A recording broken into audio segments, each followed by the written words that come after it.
가정을 향한 하나님의 뜻, 예수님을 주인으로 라는 말씀으로 요한복음 2장 1절 11절 말씀을 읽음으로 받으시겠습니다. 요한복음 2장 1절에서 11절 말씀입니다. 오늘은 특별히 가정 회복을 위한 주제 설교를 하기로 이미 여러분들에게 말씀을 드렸죠. 잠시 마가복음 강해를 멈추고 마가복음 강해는 6월부터 다시 할 건데, 특별히 5월 달에는 우리 성도들의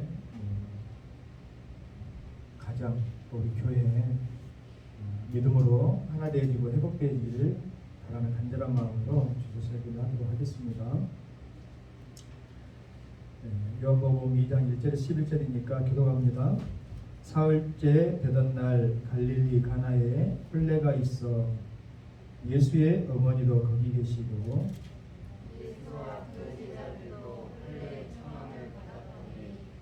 포도주가 떨어진지라.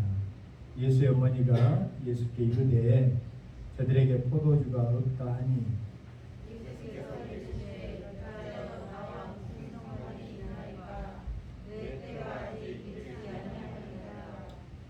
그의 어머니가 하인들에게 이르되 너에게 무슨 말씀을 하시든지 그대로 하라 하니라.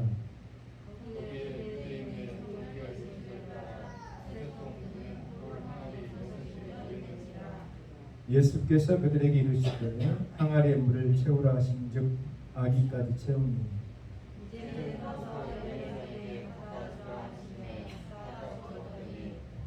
연회장은 물로 된 포도주를 맛보고도 어디서 났는지 알지 못하게 물도온 하인들은 알더라.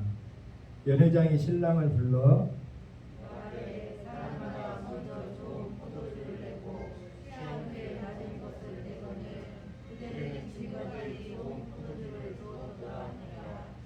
예수께서 이 첫 표적을 갈릴리 가나에서 행하여 그의 영광을 나타내심에 제자들이 그를 믿으니라. 아멘. 할렐루야. 오늘 본문을 대하니까 여러분 조금 마음이 편안하시죠? 너무나도 빈번하게 또 많은 설교 말씀을 이 본문을 통해서 여러분 들으셨을 거예요. 오늘은 특별히 가정의 회복이라고 하는 그러한 주제로 예수님께서 어머니 마리아에게 어떻게 순종하셨고 또 이 천국잔치, 여러분 잘 아시는 것처럼 이것은 가나의 혼인잔치는 천국잔치를 모형화한 것이에요. 그래서 천국잔치에 가장 필요한 것은 다른 어떤 것이 아닌 예수님의 보혈의 피. 그래서 이 어떤 예수님이 신적인 능력을 가지고 오셔가지고 어떤 것이든지 능치 못한 것이 없기 때문에 물로 포도주 만드는 것쯤이야 못 하실 수 있겠냐 하는 그런 것들을 보여주기 위한 것이 아니다는 건 이미 여러분이 잘 알고 계시죠. 네.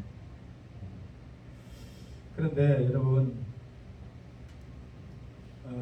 성경 속에서 하나님의 언약의 첫 백성으로서 신약 성경에는 그 언약의 그 첫 백성 이렇게 통칭되어지는 민족이 누구냐면 유대인들이잖아요. 아브라함을 아버지라고 부르는 유대인들. 근데 유대인들의 역사를 우리가 이제 어느 정도는 다 인식하고 있지만은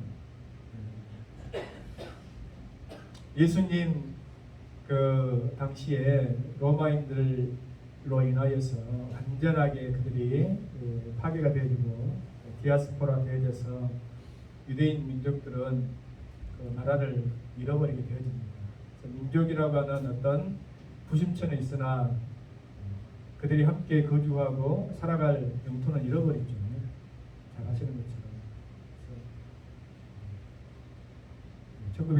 1949년 그 이스라엘이라는 나라가 다시 회복되어지기까지 약 2000년 동안 유리 방랑하면서 전 세계 많은 타민족에게 핍박받고 미움받고 심지어는 이제 기독교화된 서구 사회에서 예수님을 죽인 민족이라고 하는 그런 압제 속에 갇혀가지고 사실 히틀러가 유대 민족을 미워하고 죽여도 된다는 정당한 명분을 가졌던 것은 독일이 굉장한 그 보수 기독교의 국가였잖아요. 그럼에도 불구하고 종교 지도자들이 그것이 나쁜 일이 아니고 옳은 일이다 하고 그 어떤 그 선동 프로파간다라고 하잖아요. 선동을 할 수 있었던 건 뭐냐면은 봐라 그들은 예수님을 죽였다. 우리 기독교 입장에서 봐서도 저들은 원수다. 그러니까 핍박을 해도 괜찮아. 이런 것 때문에 그런 이제 어려움을 겪고 고초를 겪고 거의 말살될 뻔한 그러한 아픈 역사를 가지고 있는 나라인데 놀랍게도 성경은 그들이 반드시 회복될 것을 하나님은 이야기하십니다. 그러니까 로마서에 기록되어 있는 것처럼 바울은 그것을 간과했어요. 복음의 온전한 비밀은 뭐냐면 내가 너에게 알리고자 하는데 이방인들의 충만한 수가 차기까지 그 이방인의 충만한 수가 차가지고 원 감람나무인 원 언약 백성인 이스라엘 백성들이 그냥 이제는 시기심이라도 질투심이라도 다시 하나님 나라의 첫 언약 백성이 되고 싶어서 하나님께로 반드시 돌아올 것이다. 그리고 난 이후에야 이 세상 모든 일이 끝이 날 것이다 이렇게 말씀을 합니다. 근데 제가 지금 무슨 말씀을 여러분들과 함께 나누고자 하냐면은 유대인들에게 있어서 그들은 가는 곳곳마다 사실은 나라를 잃어버렸기 때문에 그 나라를 기억하는 어떤 작은 의식적인 모습으로 흙을 조금씩 갖고 다녔다고 해요. 언젠가는 돌아갈 수 있으리라고 하는 그러한 소망을 가지고 흙을 가졌죠. 그 다음에 그들이 놓지 않았던 건 뭐냐면 구약 성경, 토라, 특히 신명기 말씀, 모세의경이라고 그러죠. 창세기, 출애굽기, 레위기, 민수기, 신명기 이 말씀을 그들은 놓치지 않았습니다. 그리고 어떤 민족 어느 장소에 살더라도 안식일을 반드시 거룩하게 지켰다 하는 것이에요. 그리고 마지막으로 그들은 집도 절도 없이 떠돌아다녔지만은 가정의 소중함을 가장 그들의 삶의 최우선 가치로 그래서 패밀리라고 하는 가족애가 우리 한국 사람들도 가족애가 참 유별나죠. 그러니까 많이 핍박받고 어려움을 겪고 참 믿을 것은 피를 나눈 형제 자매밖에 없다, 내 부모 자식밖에 없다는 그러한 이제 의식 때문에라도 그런 가족애가 더 많이 생길 수도 있겠지만은 또 유별나지만은 유대인들은 더 그렇다 이 말이에요.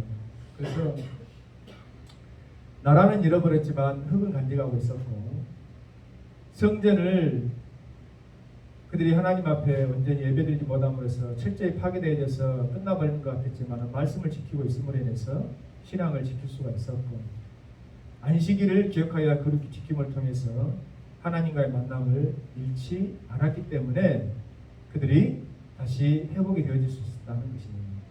거기다가 가장 중요한 것은 뭐냐면 이제 집도절도 없이 그들은 뭐 개토라 해가지고 거의 어느 지역에 있든지 특별히 그들이 정착해가지고 어떤 직업을 갖거나 하기가 참 쉽지 않았어요. 유대인이라고 하는 어떤 오명이 딱 낙인이 찍혀버리면 그들은 그런 로마 시대 때부터 잘 알죠.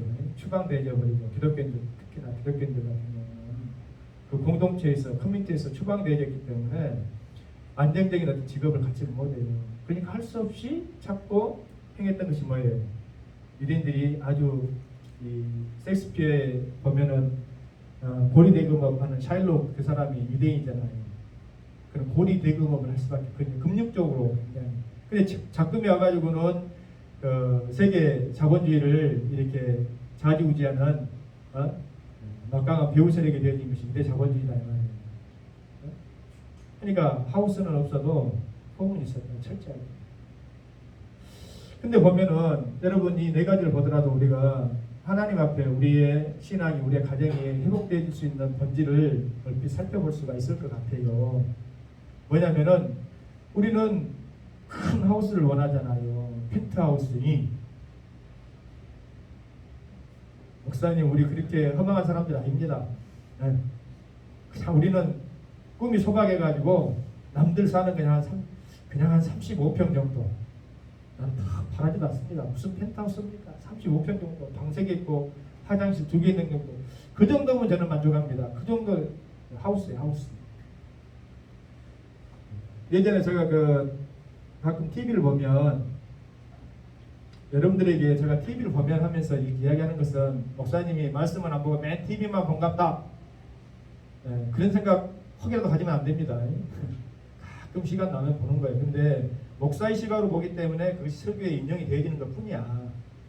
미운 오리 새끼가 아니라 미운 우리 새끼 그때 많이 나오잖아요. 보면 막 여러 사람 나오고 하는데 그 주병진 씨가 나온 적이 있었어요. 주병진 씨 유명한 개그맨이었잖아요. 그리고 속옷 회사도 만들어가지고 돈도 많이 벌고니.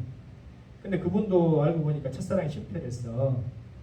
근데 이제 그분이 살고 있는 집이 아주 대구 같은 집이야. 서울에서도 뷰가 좋고 소위 말하는 펜트하우스야. 하우스 멋지죠. 근데 그 사람이 고백하는 게 뭐냐면 자기에게 호응은 없다는 거예요. 하우스와 호응은 다릅니다. 그래서 그 철없는 후배들 찾아와가지고 형 하면서 나이 차이도 많았는데 부러워야 할 때 너 부러워하지 마라. 나는 너희들이 해주고 싶은 말이 있는데 이걸 다 팔아서라도 그때 헤어졌던 첫사랑과 결혼할 수 있고 내가 아무것도 없다면 나 차라리 그걸 선택하지 이걸 선택 안 한다.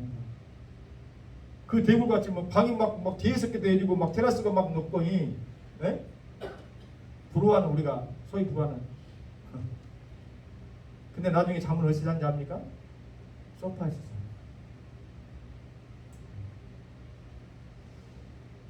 정말 자기에게 주는 안식, 위로를 주는 조그만 공간은 그 소파에 불과하다 이 말이에요. 말씀을 우리가 본문을 통해서 들어가기 전에 제가 왜 이 말씀을 드리냐면 그 5월달은 특별히 우리 성도들의 가정이 믿음 안에서 자녀들이 회복되기를 원하는데 우리가 자녀들과 또 우리 성도들이 가지고 있는 기본적인 신앙의 어떤 그 시선이 늘 하나님께로 향하지 않냐고 세상 것에 매여 있고 뺏겨버리면 회복하기 쉽지 않습니다. 세상 풍조와 싸워야 되기 때문에. 근데 그 세상 풍조는 누구예요? 사단 마귀가 잡고 있잖아요. 너무나도 다양한 방법으로 유혹하고 우리의 어떤 그 영을 미혹시킨다는 말이에요. 잔소리 해도 대답 안 하고 두드러 패도 안 빼고 이제는 두드러 패려도 힘이 나보다 더 센데 갔다 가면 이건 뭐 피누나 만들게 생겼으니까 어쩔 수 없이 참고 있는 것이죠. 어렸을 때야 뭐 몽둥이 들면은 잘못해서 알지만은 좀 크면은 어허 왜 이러세요 힘도 약하신 분이 이러면 이제 곤란하니까 현자씨가 하고 막 이래서 안 되잖아요. 나는 올해 안에 그 하나의 작은 소망이 있는데 우리 성도들 가정 가운데 모범 가정을 하나 이렇게 시상하고 싶어. 마음 같아서는 냉장고라도 하나 갖고 선사하고 싶어. 지금 마음에 딱 염두에 둔 가정이 한 가지 있어요. 근데 마음 같아서는 우리 모든 가정들이 다 그렇게 되기를 원합니다. 할렐루야. 몇 되도 않은데 혼자 쓸쓸히 남편도 없이 새끼도 없이 나 혼자 쏙다가니 좋은 곳에 와가지고 맛있는 거 먹고 가면은 그 맛이 있습니까? 없지. 저는 가끔가다 목사님들 모임이 있어가지고 어디 좋은 곳에서 대접을 받으면 별로 그렇게 맛이 없더라고. 맛이 있는데도 별로 맛이 없어. 왠지 알아요? 그곳에는 내 마누라가 없잖아. 내 자식이 없어. 나는 그래서 그렇게 먹고 나면 있잖아요. 반드시 때를 봐가지고 아내하고 자녀들을 같이 데리고 갑니다. 그때 먹었는데 참 맛있더라고. 같이 먹고. 그러면 그때가 더 좋아요. 나는. 그때는 대접받고 그전에는 목사님들께 먹었던 대접받고 나도 안 나가는 것이잖아요. 나는 마누라들하고 자식들 데려가면 내 호집에서 나가야 되잖아요. 어? 그래서 나는 후자가 더 기뻐. 더 즐거워. 여러분도 마찬가지일 거예요. 말씀을 듣고 여러분 천국 소망을 가지고 그냥 신앙이 그냥 뭐 어떤 내 삶 속에 그냥 어떤 그 있으면 좋고 뭐 없어도 크게 불편하지 않는 그런 절대적인 가치를 부여하지 않는 것이라고 한다면 여러분 혼자서 얼마든지 다닐 수도 있고 그럴 수 있겠지. 네? 좋더라. 이것이 절대절명의 생명을 얻고 못 얻고 구원을 받고 못 얻고 하나님 나라의 자녀가 되고 못 되고의 절대절명의 사건이라고 한다면 여러분 반드시 자녀를 위해서 기도하고 남편을 위해서 아내를 위해서 기도해야 될 줄로 믿습니다. 안 되면 막 울어. 우는 것밖에 없어. 눈물의 강구와 기도 외에 더 소중한 것이 없는데 이제 보면 보세요.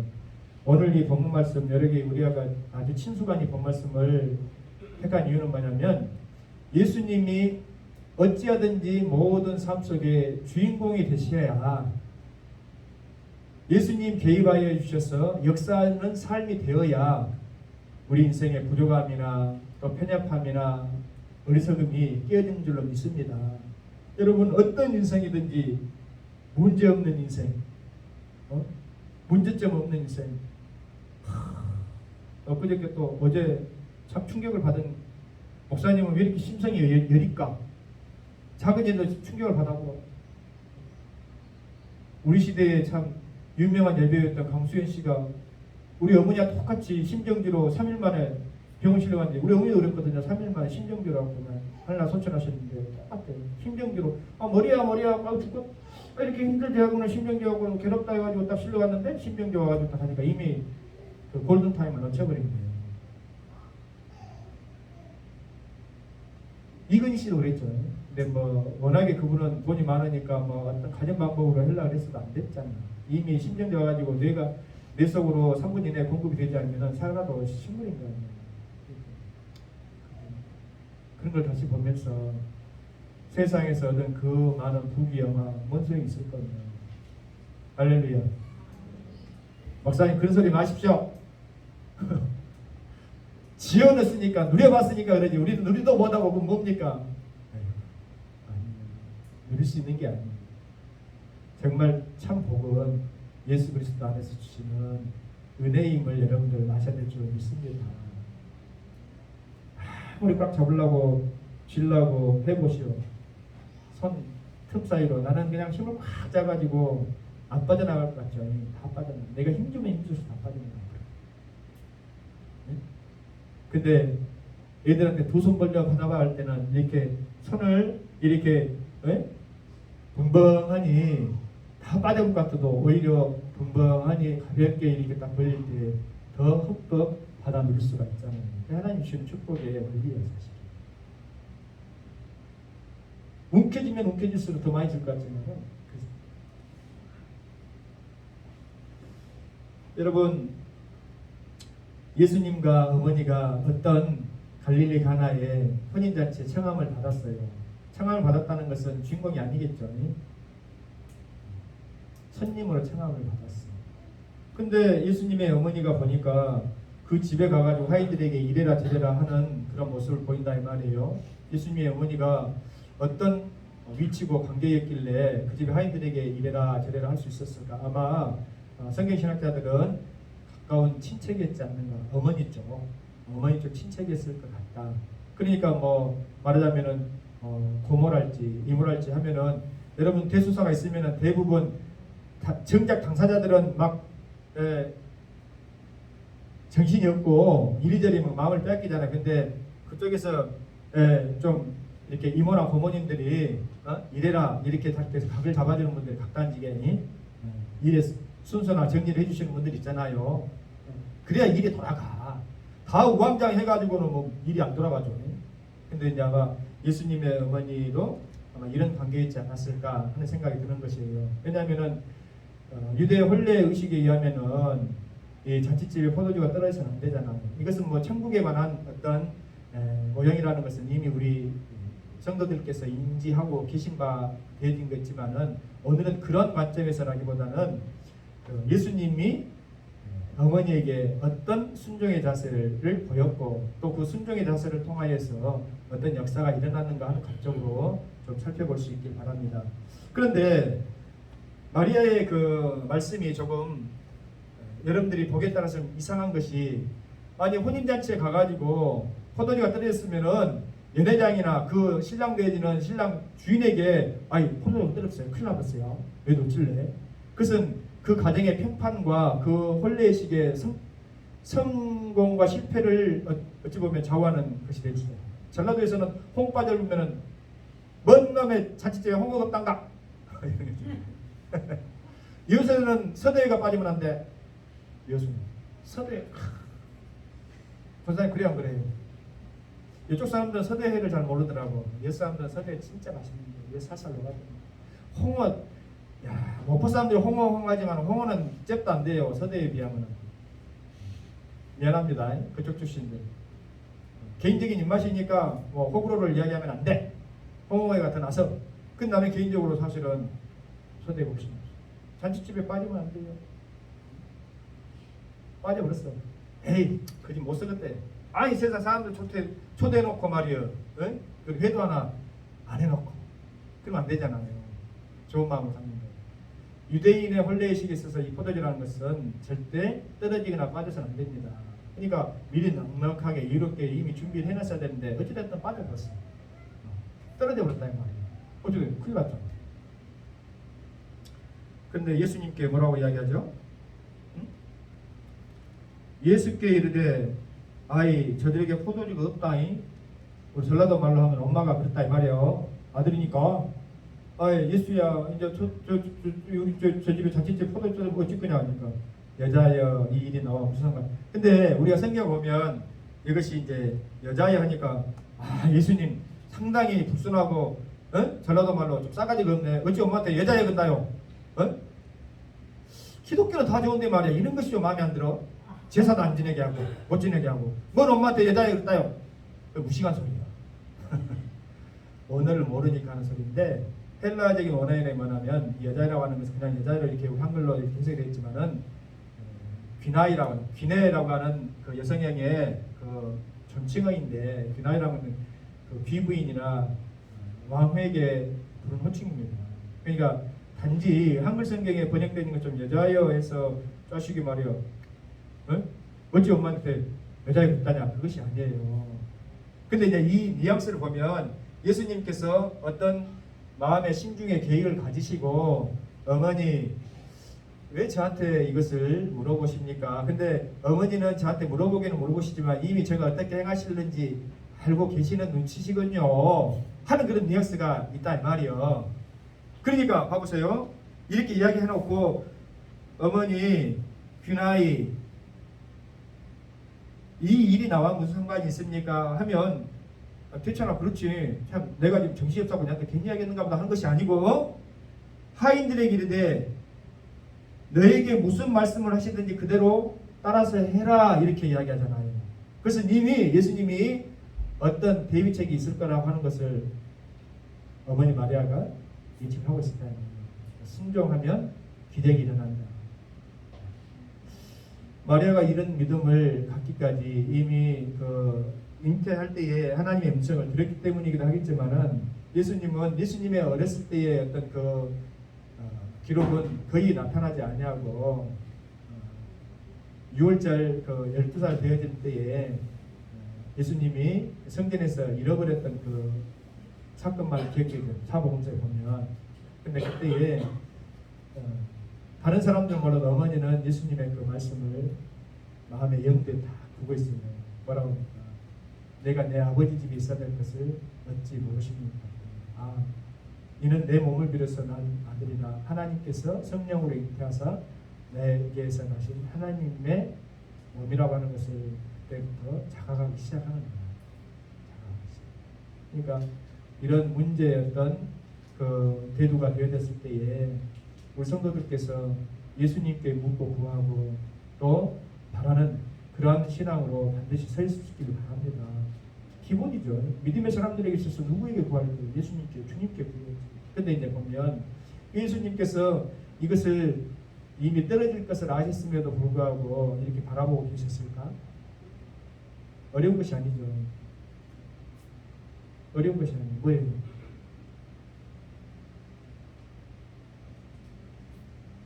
혼례잔치의 진정한 신랑은 누구예요? 예수님임에도 불구하고 지금 이 연회장은 예수님을 신랑으로서 세운 것이 아니라 다른 신랑을 이렇게 그 혼례잔치이기 때문에 있고, 단지 예수님은 어째요? 손님을 이렇게 초청받은 그러한 모습이잖아요. 그러니까 예수님이 나서서 어떻게 할 수 있는 위치도 아니고 입장도 사실은 아니었다는 거예요. 그러나 어머니의 요청을 통해서 이제 그 육신의 부족한 신랑을 대신해서 예수님께서 신랑의 역할을 하는 거예요. 신랑이 준비해야 될 포도주를 준비하는 것이죠. 그래서 이제 보면 이런 이제 포도주가 뭐 준비되어지고 하는 것은 여러분들이 이미 잘 아신다 이 말이에요. 그런데 문제는 뭐냐면 이 하인들의 순종의 자세예요. 유대인의 정결례에 의하면은 여러분 우리가 식당 같은 데 가면 이제 식사하기 전에 손을 이제 반드시 씻잖아요. 더더군다나 이 코로나 시대 이후에는 손을 씻고 또 이렇게 소독을 하고 하는 것이 이제 습관화되어져서 그것은 참 다른 거예요. 근데 유대인들은 이미 그 당시에 근동에서 살 때는 너무 먼지 또 이 사막 광야에서 살기 때문에 그들은 늘 밖에 나갔다가 외출하고 돌아오면 정결례식을 이미 말씀으로 규정해 놓았잖아요. 그러니까 각 집집마다 손님들이나 또 가정에서 이렇게 식구들이 사용할 수 있는 물통이 있었나요? 물통. 근데 그 물통은 이제 식구의 숫자에 따라서 이렇게 뭐 몇 개가 있을 수 있고 또 적게 있을 수가 있는데, 보니까 두세 통 드는 돌 항아리 6이 그 가정에는 있었던 거예요. 네? 그러니까 이것이 갑자기 어디서 나타나냐고 생각하면 안 되는 것이에요. 당연히 각 유대인의 가정에는 이런 정결례식에 따른 물을 담아 넣는 통이 있었다. 그러면 여러분 우리가 알다시피 거기에 이제 물이 많기 때문에 간략하게 막 거기서 때를 밀겠습니까? 어쩌겠습니까? 손에 묻은 먼지 정도 이렇게 털어내는 용도로 사용하지만 많은 사람들이 사용하면 아무래도 그 물이 어쩌겠어요? 더러워지겠잖아요. 그러면 하인들이 아니 어머니 그 말씀이긴 하지만 너희들 예수께서 뭐라고 하든지 순종해서 해라고 이렇게 집안의 어른이 이야기하니까 예 하지만은 예수님이 뭐 어떤 신령한 방법으로 이해가 되어지는 방법으로 말씀을 하면 따르기가 쉬울 텐데, 아무래도 사람들이 사용하고 난 그 정결례식에 사용한 그 더러운 어느 정도 더러워진 그 물을 떠다가 주라, 이게 말이 안 됩니까? 상식적으로 안 되잖아요. 그런데도 행했잖아요. 이런 면에서 우리 신앙을 여러분들이 예배를 통해서 하나님 말씀을 들으면 반드시 여러분들의 상식과 기본적인 생각과 상충되어지는 부분이 있어요. 이것까지는 내가 이해하고 따를 수 있지만은 그 이상의 것은 아닌데, 이것은 아닌데, 저는 아직 믿음이 약해서 못 따르겠는데 하는 그런 부분들이 반드시 있다는 겁니다. 그럴 때에 여러분들이 늘 고백하고 또 순종해야 될 것은 하나님이 행하시는 일은 항상 옳다. 고백합시다. 하나님이 행하시는 일은 항상 옳다 이 말이요. 그러면 항상 옳으신 주님의 말씀을 따라야 되겠어요? 아니면 상황과 여건과 경우에 따라서 옳기도 하고 다르기도 한 내 경험과 내 상식을 따라 쓰겠어요? 네? 당연히 전자죠. 말은 근데 우리가 전자입니다. 하나님 말씀 따라야죠 하지만은 그지 못한 경우 얼마나 많습니까? 여러분들이 정말 예배를 목숨같이 생각하고 주님 앞에 섬겨드리는 일을 당연히 이렇게 해야 됩니다라고 생각을 하면서도 여러분들의 그런 결정과 행동하는 데 있어서 중요한 요인은 뭐냐면 내 형편과 내 믿음과 내 처지다 이 말이에요. 목사, 예수님 말 같은 말씀을 좀 하십시오.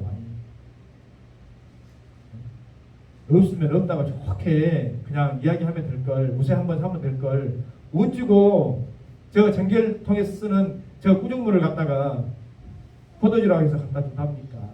말도 안 됩니다. 그게 상식이지.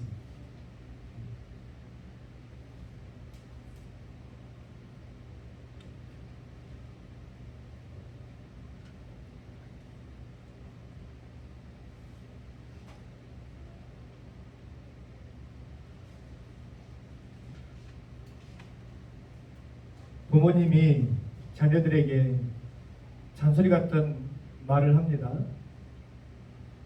그런데 그것이 잔소리 같지만은 성경에는 뭐라고 이야기하고 있어요? 우리가 아까 교동문을 읽었듯이 에베소서 6장 1절로 3절까지 봤습니다.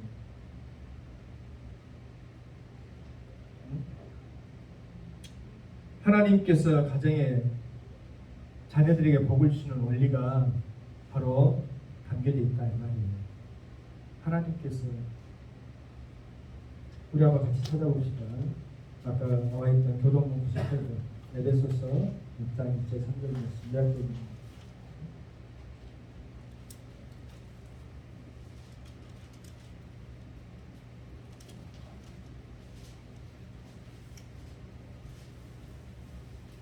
내 아버지와 어머니를 공경하라.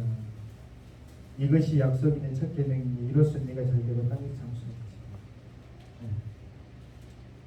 그러니까 어쩌든지 우리 성도들이 자녀들이 잘되고 가정이 회복되기를 원하면 부모로서 여러분들이 공경받고 존중을 받아야 될 줄로 믿습니다. 예수님께서 어머니 마리아를 존중하셨고 그 말씀을 존중해서 자신이 그 일에 몇 배가 되어지지 않았음에도 불구하고 예수님께서 이제 혼례잔치, 진짜 천국잔치에 있어야 할 것은 예수님의 거룩한 보혈의 피임을 보여주시는 것처럼 그런 놀라운 역사가 우리 모든 성도와 가정들에 일어나기 위해서는 먼저 부모에게 순종하는 자녀들이 되어야 될 줄로 믿습니다. 내가 존중받고 내가 편하게 사는 것이 아니라 그럴 때에 내 자녀들이 잘 되는 것입니다. 할렐루야. 나는 어쨌든지 못 돼도 괜찮다. 내들만 잘 되면 된다. 천만에 그런 원리는 없어. 부모가 못되고 자식이 잘 되는 원리는 없다 이 말이에요. 부모가 존중받고 부모 앞에 순종하고 부모가 효도 받을 때에 내 새끼들도 잘 되는 거예요. 할렐루야. 그렇다고 한다면 이것이 신앙의 어떤 영적인 원리로 여러분들 본다고 한다면 여러분들이 하나님 앞에 말씀을 순종하고 드림에 있어서도 온전히 하나님께서 구별하여 드릴 줄 알고 내 육체의 시간과 또 어떤 열정을 주님 앞에 올려드려서 주님을 존중하고 높여 드릴 때에 그때에 주님만 좋은 것이 아니라 주님은 사실 그 필요 없어요. 그럼에도 불구하고 여러분들이 잘되고 이 땅 가운데 축복받고 이 땅 가운데서 형통한 비결의 원리가 되어진다 이 말이에요. 할렐루야. 무슨 말씀인지 이제 이해가 좀 되어집니까? 이 본 말씀의 길을 여러분들이 잘 이해를 하셔야 된다 이 말이에요. 그러니까 이것이 약속인 첫 계명이니 네가 부모를 공경하는 것, 네가 잘되고 장수하는 것이면 뭐냐면 내게 잘 하지도 못하고 그러니까 하나님 앞에 잘 섬기던 예배 어떤 신앙의 모습을 잘 갖지도 못한 채 내가 하나님의 어떤 축복을 받아 누리려고 하는 그런 영적인 원리가 없는 것처럼 세상에서도 내 자녀가 잘되고 복되고 그렇게 귀하고 형통케 되어지는 것은 뭐냐면 부모에게 효하는 기도입니다. 부모에게 말씀에 순종하는 기도입니다. 이런 말씀을 어디 가서 듣게 하겠습니까? 교회에서 가정주간에 특별히 이런 말씀을 통해 가지고 자녀들이 복할 때에 나이 드신 부모님들은 자녀들의 공경과 효도를 받아서 좋고 내 자녀들은 그 말씀을 통해서 형통케 되어지고 장수하게 되어지는 축복을 받아서 좋고 할렐루야.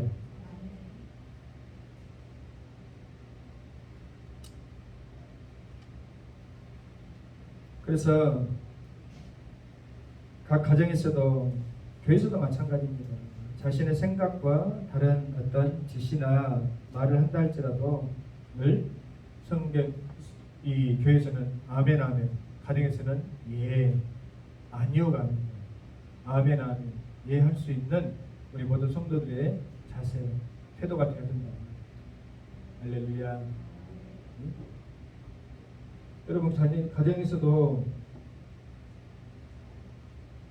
사랑받는 자녀의 어떤 모습을 보면 늘 부모님의 어떤 요구사항에 실질적인 실행을 하지 못할지라도 예 알았어요 그렇게 할게요 하는 아이가 사랑받습니까? 아니면은 맨날 토달고 아니에요 못해요 당연히 그는 뭐 말할 나위가 없죠. 그러니까 누가 어느 것이 지혜로운가. 그러니까 영적인 원리도 마찬가지. 하나님 앞에서의 영적인 원리도 마찬가지인 것입니다.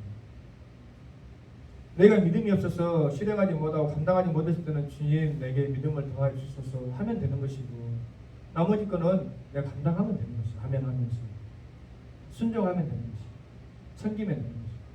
근데 그렇지 못하고 아이고 안 돼, 나는 못해요.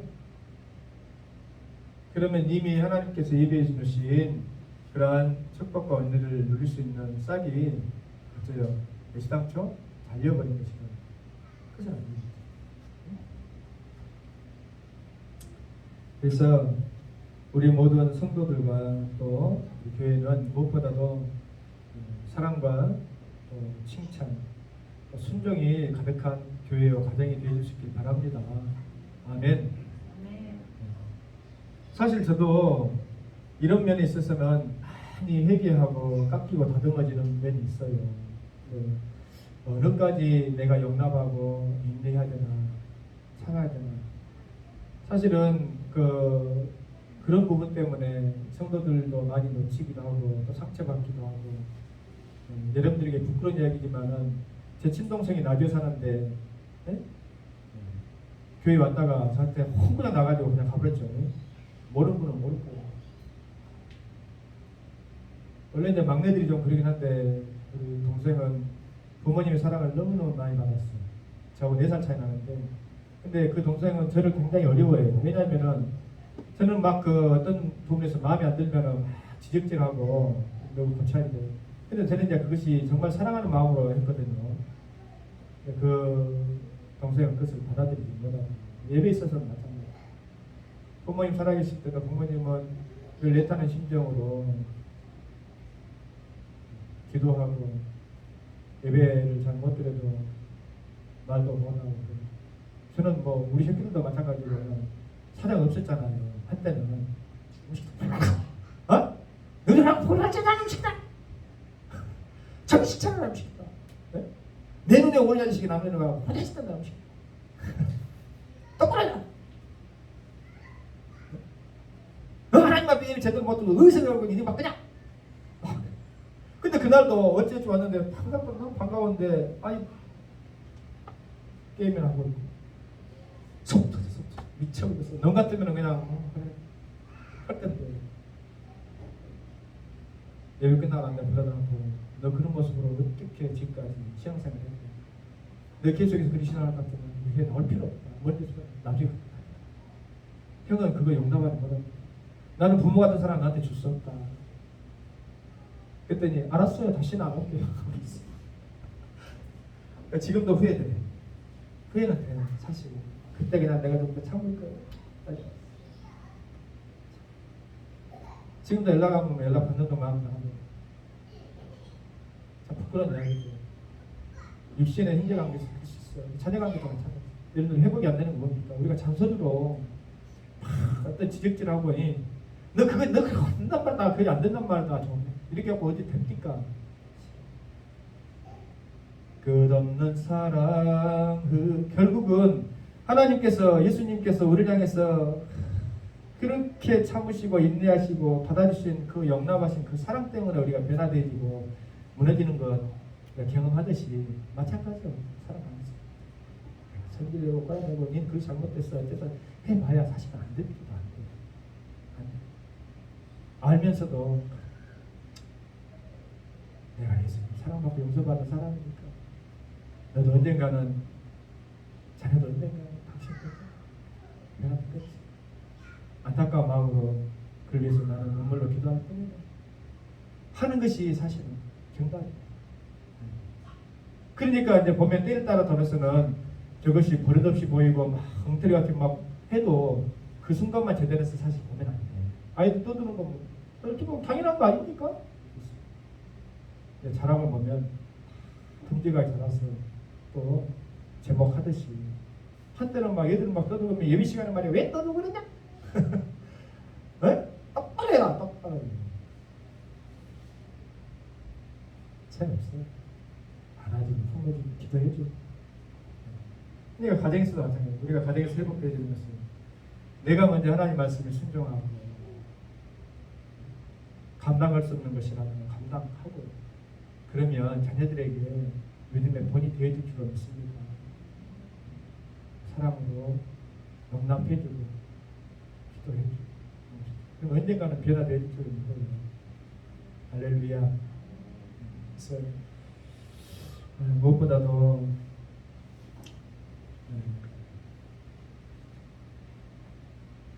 아까 서두에 말씀드렸던 것처럼 우리가 추구하고 봐야 될 것은 빛나고 넓은 보다가 있는 그런 화려한 하우스가 아니라 초가상간이라 해서 좁아 터지고 협소할지라도 용납과 이해와 사랑이 넘치는 가정이 되어야 될 줄로 믿습니다. 저는 어제 잠깐 짬이 나가지고 그 옛날 그 추억의 TV를 이렇게 찾다 보니까 검정고무신을 거의 우리 세대보다 한 5, 6년 앞선 세대의 이야기를 담고 있는데 거의 우리 세대도 마찬가지예요. 고무 신고 그랬을 때 고무 신은 저는 참 부영 가정에 태어나가지고 고무신 안 신었어요. 그때 당시에도 저는 운동화 신고 근데 그때일지라도 다 좁은 집에 살았잖아요. 그때는 형제간에 부모님도 순종하고 오해가 감독하고 사랑이 넘치고 요즘은 아파트 문화는 할머니 할아버지 같이 살아시기 때문에 할머니가 주는 사랑이 그립고 요즘은 그런 것들이 아파트 문화 때문에 많이 없어졌습니다. 인터넷 이 스마트폰의 발달을 위해서 그나마 그 전에 아파트에서 거실에 삭혀모여 TV 보던 그런 시간도 공간도 없어져 버리고 각 방에 들어가가지고 와이파이만 잘 되면 내 방에 들어가지고 침대 넣어가지고 혼자만 공간에 부모가 자식간에 어떤 교류가 다 되고